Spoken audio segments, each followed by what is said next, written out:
Hola y bienvenidos a Geofuerza. Hoy nos metemos de lleno en las tormentas más violentas que existen en nuestro planeta. A ver, piensen por un momento en esto. Una columna de aire que gira y gira a velocidades que, ojo, pueden superar los 450 kilómetros por hora. Es una fuerza tan brutal que puede arrancar un edificio de cuajo, de sus cimientos, y lanzar coches como si fueran juguetes. De verdad, estamos hablando de las tormentas más violentas del planeta. Y es que, para que nos hagamos una idea, un tornado es, literalmente, el fenómeno atmosférico con más energía concentrada de toda la Tierra. O sea, es una cantidad de poder casi de ciencia ficción empaquetada en un espacio muy, muy pequeño. Vale, vamos al lío. Para entender semejante poder, lo primero es conocer la receta. ¿Qué ingredientes hacen falta en la atmósfera para que se cocine una de estas tormentas monstruosas? Bueno, la definición oficial, la del libro, dice que es una columna de aire que gira violentamente y que está en contacto tanto con el suelo como con la base de una nube de tormenta. Y esta parte es clave, ¿eh? Esa doble conexión nube y suelo es lo que lo define como un tornado de verdad. Pues esa receta tiene 4 ingredientes que no pueden faltar. Primero, muchísima humedad cerca del suelo. Segundo, inestabilidad. ¿Qué es esto? Pues básicamente aire caliente y húmedo abajo que choca con aire frío y seco arriba. Un cóctel explosivo. Tercero, algo que lo empuje hacia arriba, un mecanismo de disparo, como un frente frío. Y por último, el ingrediente estrella, el que lo cambia todo, la cizalladura vertical del viento. Vamos a pararnos un segundo en este último ingrediente, la cizalladura. Suena complicado, pero no lo es tanto. Imaginen que el viento a ras de suelo va lento, pero a medida que subimos va mucho más rápido. Esa diferencia de velocidad hace que el aire, en medio, empiece a rodar sobre sí mismo, como un rodillo invisible, un tubo de aire girando en horizontal. Claro, la pregunta es, ¿y de qué sirve un rodillo horizontal? Bueno, por sí solo, de nada. No es peligroso. Pero aquí viene la magia, o mejor dicho, la física. Cuando una tormenta muy potente, con una corriente de aire ascendente brutal, pasa por encima, ¡zas!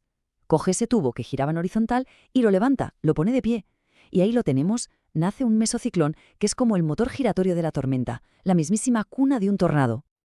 Ahora bien, no todo lo que gira y parece un tornado lo es. Hay toda una familia de primos y parientes. Y bueno, no todos tienen el mismo mal genio. Aquí tenemos un par de ejemplos. A la izquierda, las trombas marinas, que son básicamente lo que su nombre indica, tornados que se forman sobre el agua. Y a la derecha, una tromba terrestre, un landspout. Ojo, se parecen, pero su formación es algo distinta a la de los tornados grandes.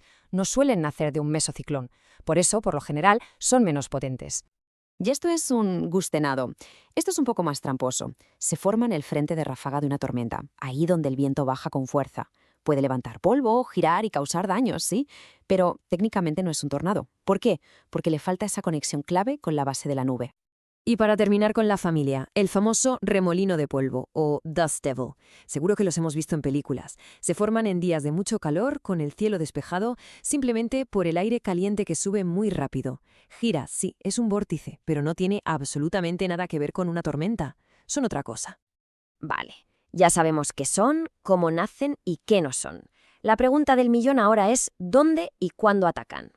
Pues mirad, la geografía de Norteamérica es única para esto. No tiene grandes montañas de este a oeste que hagan de barrera. ¿Y qué pasa? Que el aire helado del Ártico baja a sus anchas y choca de frente con el aire supercálido y húmedo que sube del Golfo de México.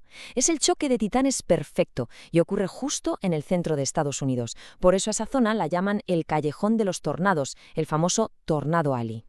Y si miramos el calendario, el cuándo está clarísimo. La actividad de tornados literalmente explota en primavera. Abril, mayo, junio, con un pico brutal en mayo. Es justo el momento en que ese contraste de temperaturas del que hablábamos es más salvaje. Pero cuidado, que pase el verano no significa que se acabe el peligro. Hay una segunda temporada, más pequeña, en otoño, entre octubre y diciembre. Esta se concentra un poco más al sureste, en una zona que han apodado Dixie Alley.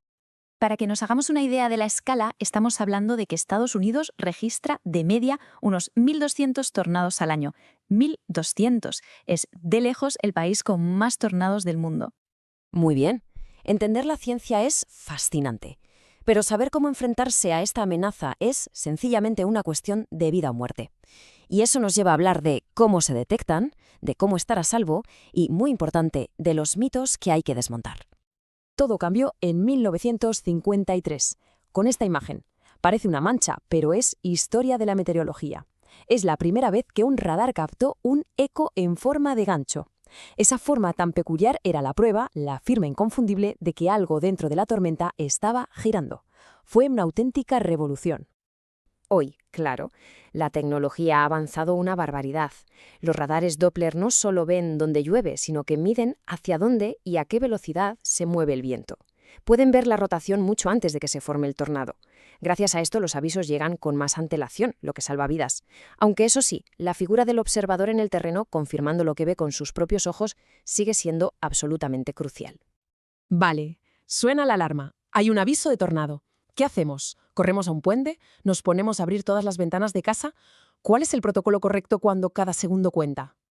Pues la respuesta es que muchos de esos consejos de toda la vida son mitos. Y mitos muy peligrosos. Lo de abrir las ventanas para igualar la presión, olvidaos. Es una pérdida de tiempo precioso y encima puede hacer que la casa sufra más daños. Y refugiarse bajo un puente es una de las peores ideas posibles. Se convierte en un túnel de viento que te bombardea con escombros a toda velocidad. Una trampa mortal. La estrategia correcta es mucho más sencilla y se basa en 3 pasos, fácil de recordar: adentro, abajo y cubierto. Primero, adentro. Busca un sótano o una habitación sin ventanas en la planta más baja. Segundo, abajo. Tírate al suelo, agáchate todo lo que puedas. Y tercero, cubierto. Protégete la cabeza y el cuello con lo que pilles, un colchón, mantas, un casco de bici, lo que sea. Y por supuesto, si estás en una casa prefabricada o en un coche, sal de ahí inmediatamente. Oye, ¿y si toda esta información sobre estas fuerzas de la naturaleza te parece interesante?